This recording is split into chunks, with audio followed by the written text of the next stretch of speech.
भैया आज कहीं पे अगर पटाखे फूटते हुए दिखाई दे जाए ना तो समझ जाना कि भैया शुभमन गिल के फैंस ही हैं जो कि इस समय पटाखे फोड़ रहे हैं। क्योंकि आज शुभमन गिल ने कहीं ना सिर्फ अपनी इज्जत बचाई है बल्कि इंडिया की इज्जत बचाई है। और साथ ही साथ इंडिया को उस पोजीशन में भी पहुंचाया है जहां से कि इंडिया ये सोच सकता है कि शायद हम ये मैच जीत सकते हैं। शायद कहने का मेरा कारण क्यों है? शायद कहने का मेरा कारण यह है कि जिस तरीके से इंडिया ने बैटिंग करी वो कहीं से कहीं तक भी ऐसी बैटिंग नहीं थी जिसको कि देखकर आप ये कहेंगे कि यार क्या बैटिंग करी है। बल्कि आप इसको देखकर कहेंगे अरे क्या बैटिंग करी है। मतलब कि इंडिया ने जो स्कोर बनाया है उस स्कोर में से अगर आप शुभमन गिल की सेंचुरी को निकाल दें तो क्या बचता है? इंडिया ने इन टोटल 78 ओवरों में 255 रन बनाए, 255 रन स्कोर किए। और इसमें से 104 और 45 रन तो अक्षर पटेल ने बनाए। मतलब कि 255 में से 150 रन तो इन दोनों के ही हैं। बाकी के बचे हुए बैट्समैन की तरफ से कोई अच्छा कंट्रीब्यूशन नहीं आया। अश्विन ने जरूर थोड़े 29 रन बनाए लेकिन उसके अलावा अगर आप बात करें तो बुमराह डक पे आउट हुए, कुलदीप यादव डक पे आउट हुए, सिरकर भरत 6 रन पे आउट हो गए। और ऊपर जाकर रजत पाटीदार कुछ कमाल कर नहीं पाए, 9 रन पे आउट हुए। रोहित और जायसवाल तो अपनी रात की पारी को और लंबा खींच नहीं सके। जिमी एंडरसन ने एक नंबर एक तरफा बॉलिंग करी सुबह सुबह और दोनों को जल्दी जल्दी चलता कर दिया। यहां पर लेकिन हम सबसे पहले शुरुआत करते हैं गिल की बात से और उसके बाद धीरे धीरे मैच के बारे में बात करेंगे। तो देखिए, गिल के फैंस आज बहुत खुश हैं क्योंकि पिछले कुछ समय से गिल के ऊपर जिस तरीके से सवालिया निशान खड़े हो रहे थे, इवन हम लोग भी बात कर रहे थे कि यार आखिर ये गिल कब खेलना सही तरीके से शुरू करेगा। तो मुझे ऐसा लगता है कि गिल ने सभी को बढ़िया जवाब दिया है। और देखिए, एज अ क्रिकेटर अगर आप अपने बल्ले से जवाब दे सकते हैं तो इससे बेहतर कुछ भी नहीं हो सकता। और गिल ने वाकई में वो चीज करके दिखाई है। और इसीलिए एक बड़ा कारण रहा कि आज गिल ने वो बैटिंग परफॉर्मेंस दी जो शायद उनको एक लंबे समय पहले दे देनी चाहिए थी। बट नेवरदलेस ये इनिंग ऐसे समय पर आई है जब इंडिया को खासी जरूरत थी। और जरूरत क्यों थी, आप अगर इंडिया का स्कोर कार्ड देखेंगे तो आपको समझ में आ जाएगा कि 255 के ऊपर इंडियन टीम ऑल आउट हो गई। इसके अलावा दो इंपॉर्टेंट पार्टनरशिप भी इनकी हुई। एक हुई श्रेयस अय्यर के साथ और दूसरी हुई अक्षर पटेल के साथ। और दोनों ही पार्टनरशिप काफी डिसाइसिव साबित हुई। एक टेस्ट मैच में पार्टनरशिप्स कितनी ज्यादा मायने रखती हैं आप उस टीम से पूछिए जो कि पार्टनरशिप नहीं कर पाते। तू चल में आया वाली जब बात चलती है तब कोई भी टीम एक बड़ा स्कोर खड़ा कर नहीं पाती। आज के मैच में से अगर हम लोग शुभमन गिल की इनिंग को हटा दें तो आज भी इंडिया का परफॉर्मेंस कोई बहुत ज्यादा बेहतर नहीं रहा था। मेरे को एक एक पॉइंट के लिए तो अब ऐसा लग रहा है कि यार रोहित शर्मा को शायद थोड़ा समझना पड़ेगा कि जिस तरीके से वनडे में उनके प्राइस टैग उनकी विकेट के ऊपर लगा होता है वैसे ही टेस्ट मैच में भी करना होगा। क्योंकि अगर उनके बाद में रोहित शर्मा जैसा खिलाड़ी मतलब एक और कोई नहीं है या फिर यूं कहें विराट कोहली जैसा खिलाड़ी कोई नहीं है, तब कहीं ना कहीं एक सीनियर खिलाड़ी चाहिए जो कि इनिंग को बांध सके। नीचे श्रेयस अय्यर उस जिम्मेदारी को लेने के लिए तैयार हैं पर शायद वो खुद लेना ही नहीं चाहते।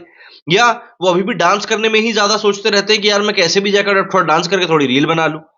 भाई, आप अगर एक इतने सीनियर खिलाड़ी हो, आप डोमेस्टिक सर्किट में इतना अच्छा प्रदर्शन करके आए हो, इंटरनेशनल सर्किट में आपका इतने लंबे से समय से नाम चल रहा है, तो मुझे ऐसा लगता है कहीं ना कहीं आपको अब एक रिस्पॉन्सिबिलिटी लेनी चाहिए। लेकिन अगर आप लगातार इस तरीके से फेल होते रहोगे तो फिर कैसे चलेगा? श्रेयस अय्यर ने इस मैच में भी 52 बॉल्स में 29 बनाए। और ये बहुत ही स्ट्रगलिंग 29 थे क्योंकि सिर्फ 2 बाउंड्रीज उसकी पूरी इनिंग में आई थी। तो ऐसे में आप श्रेयस अय्यर की बैटिंग को देखकर एक चीज कह सकते हो कि यार ये थोड़ी दिक्कत वाली चीज है। शुभमन गिल को लेकर तो बात क्लियर सामने आ ही गई थी कि इनको अल्टीमेटम दे दिया गया था कि भाई ये हो सकता है आपका आखिरी मैच हो, इसके बाद हम किसी दूसरे को चांस देंगे। शुभमन गिल ने उस एक बात को समझा और बैटिंग करी, बढ़िया बैटिंग करी, सेंचुरी लगाई।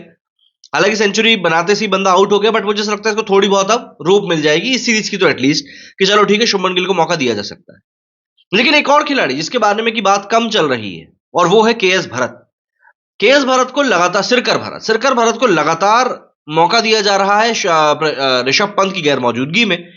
और कहीं ना कहीं ये मौका अब उनके हाथ से चूक ना जाए, मुझे ये लग रहा है। क्योंकि अगर हम सिरकर भरत की बात करें तो सिरकर भरत को 7 मैचों में 12 बार बल्लेबाजी का मौका मिला, 12 इनिंग्स उन्होंने टोटल खेली है।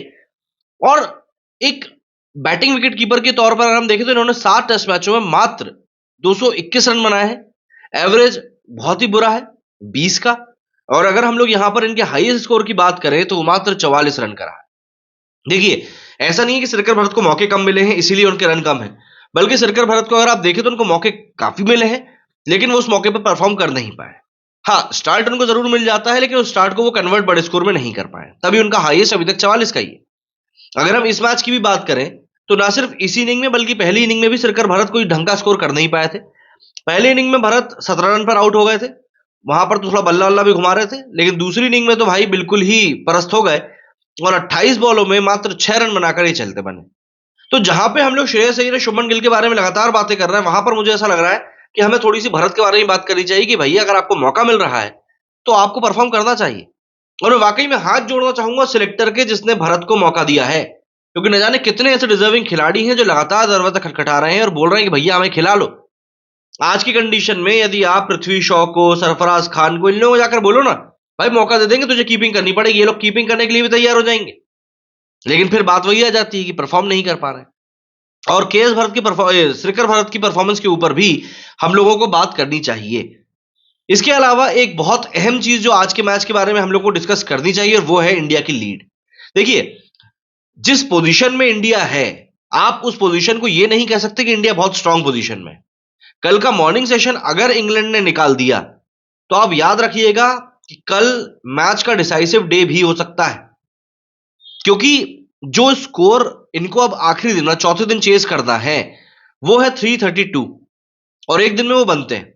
प्लस इंग्लैंड के पास में ये चीज करने की पावर भी है। मतलब अगर इस पॉइंट पे मैं बात करूं कि दुनिया में कौन ऐसी टीम है जो ऐसे स्कोर को चेस कर सकती है, तो मेरे हिसाब से वो फिलहाल में इंग्लैंड ही है। क्योंकि इनके पास में उस पोटेंशियल, उस मेंटालिटी वाले प्लेयर्स हैं जो कि इस तरह की पिचों पर जाकर परफॉर्म कर सकते हैं। और देखिए, बेसबॉल का इनको पूरा सपोर्ट मिलता है। 67 के ऊपर अभी इनका एक विकेट गिरा है। और जैक क्रॉली जो कि तेज बैटिंग करने के लिए जाना ही जाता है, फर्स्ट इनिंग में भी इसने 70 रन बनाए थे, वो अभी भी क्रीज पर है। और सबसे बड़ी बात, जो एक साइकोलॉजिकल एडवांटेज की हम लोग लगातार बात करते हैं, वो एडवांटेज भी अभी इन लोगों के पास है। अगर इंडिया 400 रन भी इनको चेस करने के लिए देता तो दिमाग में बात जाती है 400 रन बनाने, लेकिन यहां पर 396 कुछ रन इनको जीतने के लिए चाहिए। तो वो भी एक साइकोलॉजिकल एडवांटेज है कि यार 300 रन की तो बनाने हैं। वो एक होता है, वो 399 में अपन जो बेचते हैं ना सामान, कुछ उस तरीके से हमें पता है कि वो 400 का है, पर आपके दिमाग में 399 का ही तो है। वो इस तरीके से कहानी चलती है।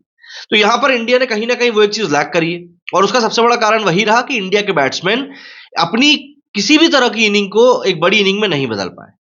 और वही बात आ जा रही है यार कि विराट कोहली के बिना इस टीम में मुझको कोई दम दिखाई नहीं देती। आप बार बार कहते हैं कि विराट कोहली को अब रिटायर हो जाना चाहिए, विराट कोहली खेलने लायक नहीं है, पर आप विराट कोहली को जैसे ही टीम से निकालते हो, टीम ऐसा लगता है कि बस तू चल में आया कि फिर सिद्धांत के ऊपर चल रही है। पहली इनिंग में भी अगर हम बात करें तो आप जायसवाल के डबल सेंचुरी को हटा दो, क्या बच रहा है उस इनिंग में? टीम ने पहली इनिंग में 396 बनाए और उसमें से 209 रन अकेले जायसवाल के थे। तो मतलब आप एक एक प्लेयर के बल्क स्कोरिंग के ऊपर डिपेंड नहीं कर सकते ना यार।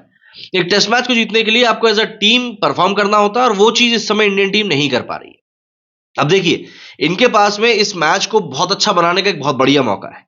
अगर कल मॉर्निंग सेशन में इंडियन टीम बहुत अच्छा परफॉर्म करती है, जैसा कि हम देख रहे हैं बुमराह की परफॉर्मेंस लगातार बहुत शानदार निकल कर आई है, तो अगर कल दिन के 1 घंटे में इंडियन टीम 2-1 विकेट निकाल लेती है, तो एक चांस बनता है इंडिया का। और अगर ये लोग ऐसा नहीं कर पाए, तो बहुत मुश्किल पैदा हो जाएगी इंडिया के लिए, क्योंकि पहला टेस्ट मैच ऑलरेडी इंडिया हार चुकी है। ऐसे में प्रेशर तो इंडिया के ऊपर है। फर्स्ट इनिंग्स में आर अश्विन भी विकेटलेस गए थे, सेकंड इनिंग में हालांकि उनको एक विकेट मिल गया है, बट स्टिल यहां पर समझने वाली बात यह है कि फर्स्ट इनिंग्स में अश्विन जैसे बॉलर को विकेट नहीं मिला था, जो कि अपनी बॉलिंग इंटेलिजेंस के लिए ही जाना जाता है।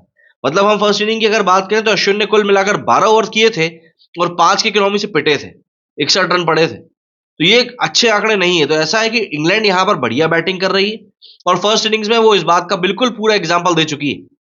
तो यहां पर सीधी सी बात यही होगी कि इंडियन टीम को एक बहुत ही बढ़िया वेल प्लान्ड प्लान के साथ में आना पड़ेगा, तब कहीं जाकर ये लोग इस मैच को निकाल पाएंगे, वरना इंग्लैंड के पास में हर एक चीज की काट ऐसा लगता है समय मौजूद है।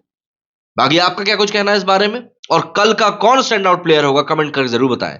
मेरे स्टूडियो में डालता ही। जय हिंद, जय भारत।